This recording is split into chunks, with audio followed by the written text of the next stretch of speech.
Hello everybody, I'm Alyssa from Meditative Astrology. Today we're going to walk through the astrology of March 8th through 14th. We have a list of transits that are going on this week here. If you haven't already, go ahead and hit that subscribe button so that way you don't miss anything that we have going on here. These weekly videos, they come out every Saturday morning, so that way you can have them ahead of the week. And then on Sunday nights, we have a live meditation, 8:30 p.m. Eastern Time. That's an astrologically guided meditation where we can take the astrology and the transits that are collectively above all of us and really bring it down to a personal level, creating and cultivating those personal relationships and personal conversations with the astrology. The planets, the transits, the aspects, they are all above all of us, right? But they are affecting all of us in different ways because we all have different lives, different circumstances, different birth charts. So really bringing it to that personal level is really, really important, in my opinion, and a really, really cool process.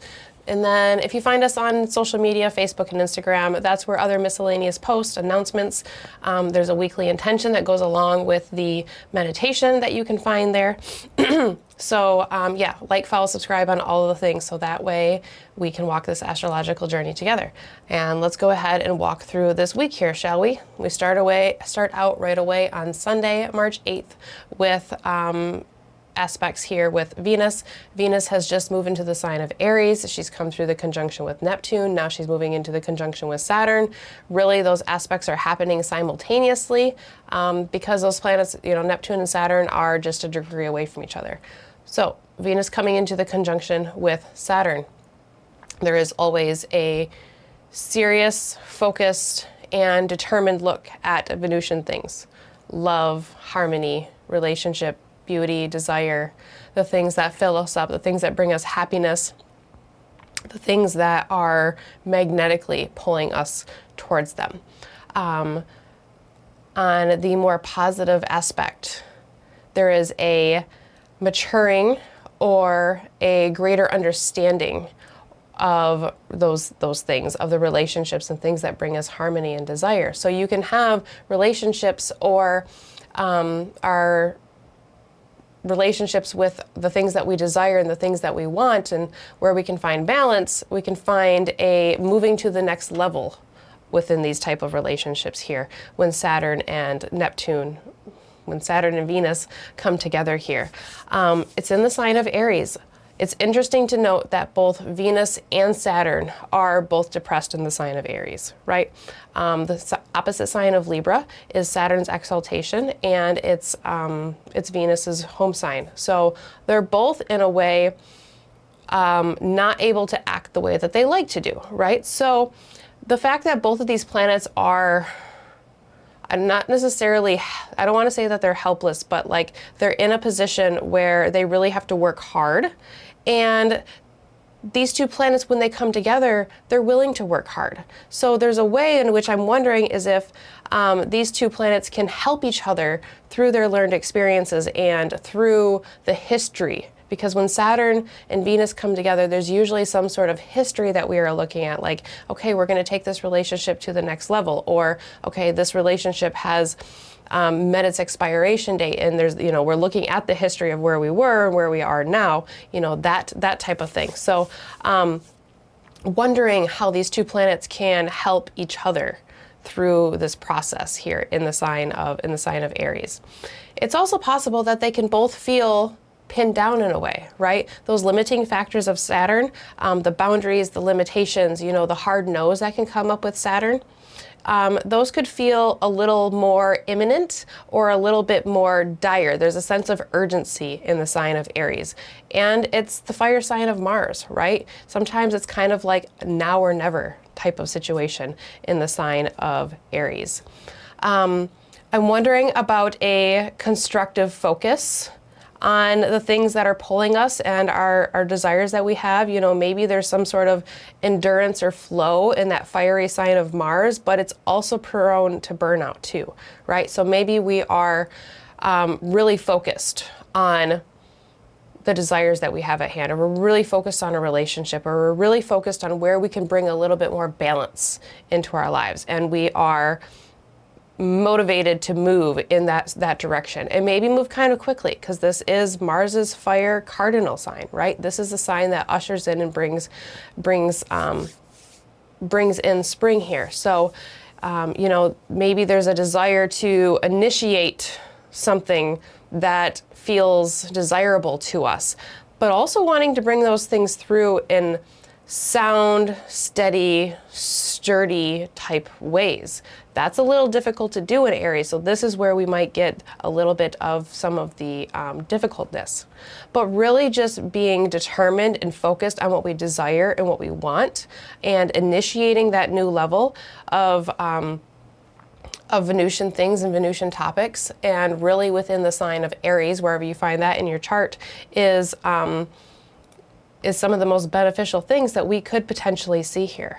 You know, Venus and Saturn, when they come together, Saturn likes things that stands the test of time. So if there's a relationship that is really, really good, really cohesive, and really, really positive, then you might really feel that desire, that burning desire within you to take it to the next level in some sort of way, right? Like, I am willing to fight on behalf of what is going to stand the test of time, and I will, I will fight for it. And on that level, if it can be a little bit pushy, I'm wondering about like an insistent harmony, right? Like, no, I want this, so I'm going to, you know, put it in the box that I wanted, and I'm going to have it, and then we can be like insistent upon it, right? There can be a little bit of pressure, or maybe, you know, it could even be a little bit forced. You know, this is the sign of the warrior here. So the warrior with a laser focused Saturn may be a little bit pushy. When she normally likes to bring peace, harmony, and love, that may be the motivation behind Venus, because that's what Venus wants to do, but it may come off in a little bit of a brash or stark kind of way, in some sort of way. The last couple years that we've had Venus and Saturn coming together, it's been in the sign of Pisces. So this is the first time that they're coming together in the sign of Saturn. So this will feel a little bit more like a new experience for a lot of us, because it's in a different area of our chart. At the same time, we have Mercury coming into a trine with Jupiter. I'm going to go ahead and put the chart up here so that way you can see these aspects here with these planets. So you can see Saturn and Venus coming together in the 11th house in this chart. And then if you look at Jupiter in Cancer in the 2nd house in this chart, it's trining Mercury in the 10th house in this chart. Sorry, it took me a minute there. So Mercury, Jupiter trining each other. Let's note that they are both retrograde at the time, and Jupiter is going to be stationing to go direct this week. So we're going to be talking about that this week as well. When you have Jupiter and Mercury coming together in any sort of aspect, there is a conversation about the fluidity of words. When they're coming together in a trine, this is an expansive and an abundant aspect, right? This is a Jupiterian flavor type aspect. So things expand, things grow, things become cohesive, and they start to meld together. So this could be a fluid way with words. Expansive conversations that flow really, really well, and understandings and enlightening moments that come from those conversations. I'm really wondering about a healing process within this conversation, not only because the trine is happening through water signs, but with both of these planets being retrograde and Mercury just recently going through the Cazimi moment, so having this phasal turning moment we talked about in last week's video, and Jupiter getting ready to station to go direct here very shortly, there's a shift and a change of circumstance for both of these planets that are talking together. So if we are having conversations, how can these conversations reach us to a turning point, right? Now it's a trine. Jupiter is in the sign of Cancer, which is its exaltation. So, you know, the hope is that these are beneficial understandings and conversations that come about from this.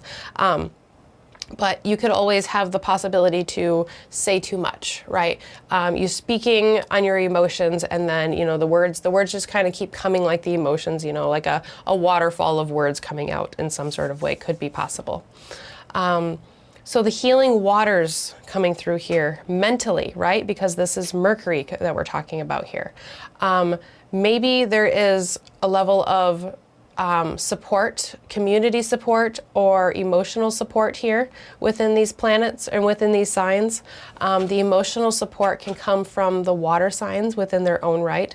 So the emotional support and safety of the individual in our own small little safe spaces, interacting with community support, right? So when we think about the support of water and the emotionality of it, Cancer is a little bit more central focused, and Pisces is more collective focused, right? It's more reflective and a little bit more broad spectrum because it's Jupiter's sign. Cancer is ruled by the moon, so that's much more personal and much more individual here. So the things that could be coming through are supportive, community support within our small little circles, maybe family support in some sort of way, spiritual support in some sort of way coming through here. You know, this happening right along with Venus and Saturn, we have the benefics that are involved in both of these planets. So it feels supportive even if difficulties arise, which difficulties can always arise within emotions, right? But so can healing. And we talked about Venus and Saturn being a little bit banged up where they are, but they're banged up together, right? So it's like, if we're going to go through this space that's a little bit difficult, at least we're going through it together. And Venus and Saturn can, on some level, be willing to suffer together a little bit, right? We don't want it to go too far. We don't want it to be, you know, that we are sacrificing ourselves or anything like that in some sort of way, or, you know, the level of our own autonomy maybe being brought up in some sort of way.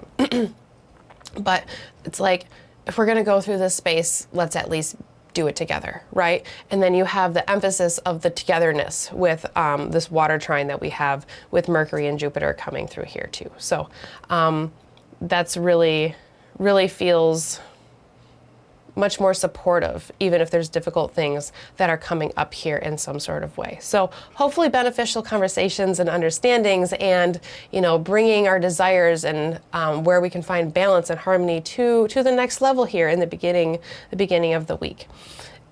So that's where we are at for Sunday. If we go ahead and move forward into Monday, we have aspects most of the days this week here. So we're going to go ahead and move forward into Monday, and we have Venus making a sextile to Pluto, so she's coming right off of that conjunction with Saturn, moving right into the sextile with Pluto.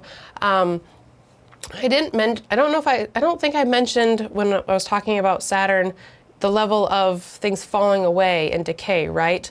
I mentioned that if things have hit their expiration, you know, we're willing to separate with them, but there really is a level of things falling away with Saturn and a level of decay and separation with Saturn, right? So if things are not working, Saturn and Aries are both very willing to let those things go. This sextile to Pluto can be a strength that comes from within. It can be a determination, right? But Pluto also has its own connotations of death and decay and things falling away, sometimes in a bit of a cathartic type of way. So I'm wondering, with Venus interacting with really Neptune, Saturn, and Pluto all simultaneously, what is coming up that she needs to release? What is the deep release within that she needs to let go for herself, for the individual? She's in the sign of Aries. So maybe there's an exploration of deeper meanings and understandings, and then there's this empowerment that can come from within. The sextiles can often be quick and subtle, and we don't necessarily always notice them, but it may piggyback off of the strength built in with the Venus-Saturn aspect here, and then we can add Neptune in there too if we want to. Empowering, bringing forward some sort of endurance. You know, Aquarius is a fixed air sign, so there's some solidness to that fixed rigidity there, and Aries is movable, right? It's Venus, or it's Mars' sign, so there's the momentum that is there. Maybe not necessarily typically the endurance, right? Sometimes it's like the short sprints in the sign of Aries, but the initiation and the starting point is there. And then maybe Aquarius can sustain some of the energy that is coming through here. And maybe there's some sort of unification of our thoughts and ambitions, right? And the way that we move. Again, a fixed air sign, so there's a lot about ideologies, principles, and ideas. Maybe we're acting on those and we're fighting for those, because Venus in Aries is the warrior of, I'm going forward, strong, confident, and independent in what I want, in what I desire, right? So fighting for those things. And it may come on kind of fast and kind of strong and sudden in Aries. It might be a little bit in your face, and it might feel a little overboard in some sort of way too. But that is the sign of Aries for us. If we go ahead and move forward into Tuesday, March 10th, this is where Jupiter is going to station to go direct. And by the end of the week, Jupiter will be in direct motion. This direct motion will carry us through the remainder of the time of Jupiter being in the sign of Cancer. So Jupiter is going to enter the sign of Leo in July. So this is going to take us through the last push, through the last half. Jupiter is stationing at 15 degrees, right? So we have literally the last half of Cancer that this is going to push us through. So there's that momentum of that last push through the Cancer house, as well as the understandings and the knowings and the support within the Cancer topics within our own lives here. So through this retrograde period that we have been in for several months, there is a slowing and there's a reflective level, right? There's a reorientation to looking from maybe gaining knowledge and information and understandings from external sources to internalizing that and looking at how that makes us feel within, or knowledges and understandings coming from within, right? The great teacher and the great mother that is within all of us can be Jupiter retrograde in the sign of Cancer. It can be mulling things over in our head that family and ancestors have said to us, right? It can be looking at our own roots and our own origin throughout this path of our life, or beyond that, ancestry and the roots and the family that we come from. The memory body in the sign of Cancer, looking at processing different things internally. Now that we're moving back into the direct motion and it's going to take us through that last push in the sign of Cancer, now we can reorient what has stirred from within or below the surface, or what understandings have been gained, and move accordingly in the extroverted way, right? So then we can bring that out into the world here. So what Cancerian lessons or insights have come about for you since June of 2025? You can look at the house where Cancer falls within your chart, or you can look at the Cancer themes that I kind of just listed out and mentioned of, the places that those sensitive spaces that we come from, or that we return to as well. And this is a double emphasis on the turning point in the water houses for us too. Mercury's Cazimi, Jupiter moving direct. Do you remember that grand water trine from the fall? We talked about it a ton, and I told you it wasn't going to fall away. Many of us are still working through that energy. And if there have been struggles, this could be a representation of rotating paths here within these houses. Again, looking at that healing trine between Mercury and Jupiter, and what understandings are coming through mentally, and then what is the reorientation and the shift of direction that comes directly off of that. There can really be some great understandings that we can explore how we can put that out into our environment that surrounds us in different type of ways here. So Jupiter's going to station direct, and we are going to move on through Cancer, and we're going to get ready to move into the sign of Leo. So you can even start kind of reflecting on, what Jupiter has been doing in Cancer, and then, kind of as that moves forward into the sign of Leo, where do you see things going? Not necessarily predicting or anything, but just looking at, okay, what is the natural flow that I see going on here? What is on the horizon that maybe I can ping into a little bit here? So that's what we have coming through on a Tuesday. And then if we go ahead and move forward into Wednesday, we actually don't have any exact aspects this day. The moon will move from Sagittarius into the sign of Capricorn.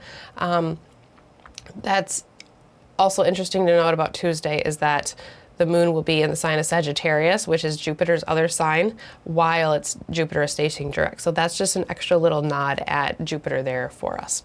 All right, so that's Wednesday. Then if we go ahead and move forward into Thursday, we have a quick little moment where Mars is going to conjoin the North Node. The moon is helping us out here again because moon is in the sign of Capricorn, which is Mars's exaltation. It's one of the best places for Mars, the Mars to be. So we keep getting, over these last couple weeks, we keep getting these little nods and these little weaving moments from the moon where we might feel some of these energies a little bit more, or they might be a little louder than they normally would have, because the moon reflects it down to our local environment and acts as a trigger for some of these aspects too. So when you have Mars conjoining the North Node, any planet that conjoins the North Node is going to be amplified, right? It's going to have an increase factor to it. So the pull towards something new. Mars is drive, ambition, motivation, and wanting to go towards something. So when you have Mars on the North Node, there's really a desire or a driving force to move towards exploring something, maybe towards some sort of Piscean energy, or towards the house location where we can find Pisces in our own chart, in our own life. Emotional pull, there can be an intuitive or even a spiritual connotation to it, but really wanting to create a deep connection on some sort of level. This is a deeply reflective but a very activating space at the same time. So really moving into those fluid waters and feeling into them, and maybe even acting on them. So, making sure we're not overacting on any sort of emotions is definitely something that we want to, I think, look at throughout this entire week here. But the pull to wanting to move towards something that really feels like we can connect deeply to it, right? That thing that you can feel it from within you, no matter which way you look at it. Wanting to feel motivated to create something. Pisces can be very artistically drawn, so maybe if that's within your wheelhouse, then maybe you start taking some sort of moves. Like if you're some sort of artist or songwriter, or poetry, or some sort of writing, or anything like that, anything creative, maybe there's a pull and an ambition to move further into that, right? So maybe I'm thinking about, somebody that's an artist who all of a sudden gets an inspiration for a painting, and then they feverishly stay up all night working on this painting and make this beautiful piece of art or something like that. It does not have to be that extreme, but it can be that extreme at the same time. So really pulling towards the things that we enjoy. And again, sometimes when planets come across the North Node, they're not always the loudest things, but with the moon here in the sign of Capricorn, wondering how that will play into it a little bit for us. So there we are on Thursday. And then we're going to finish out the last couple days by following the moon around. That Capricorn moon is going to take us right into Friday all day. It's going to oppose Jupiter early in the morning. My times are always Eastern time here. And then if we go ahead and move forward into Saturday, March 14th, Capricorn moon is going to move into the sign of Aquarius, and it's going to conjoin Pluto there. So that's an extra little nod at Pluto here this week. There's a lot of water that is going on mixed in with fire this week here, right? So Venus has a lot to say here this week. So does Jupiter. So motivations and movements related to our emotional and sensitive spaces in the inner workings of those this week. I think most of us are going to see those themes popping up in one way or another. So connecting deeply to things this week. As always, mindfulness to keep it on the more positive level as much as we can. But, life is life, and we experience what we experience sometimes too, right? So that's what we have going on for this week. If you haven't already subscribed to the channel and you made it all the way through the video, you might as well hit subscribe, so that way we can walk through these weeks together here. And let me know what you think. Let me know if there's anything that you're anticipating about these aspects, if you have any reflections from Jupiter in the sign of Cancer. And I will look forward to seeing you all next week for this video. And then a big invitation to our live meditations. Again, those are Sunday nights, 8:30 p.m. Eastern Time. It's an astrologically guided meditation where we talk about some of the astrology, we lean into it, and then we create space. We create space to listen, to hear, to bring in the personal level, right? You can read a book and you can gain a lot from the book, but if you actually sit down with the author of the book, you're gonna like get a behind the scenes of the book and you're gonna get a much deeper level of it, right? It's kind of like that in a certain type of way. So, all right, that's what I have for this week. I hope everybody has a wonderful week. Take care, and I will see you next time. Bye, everybody.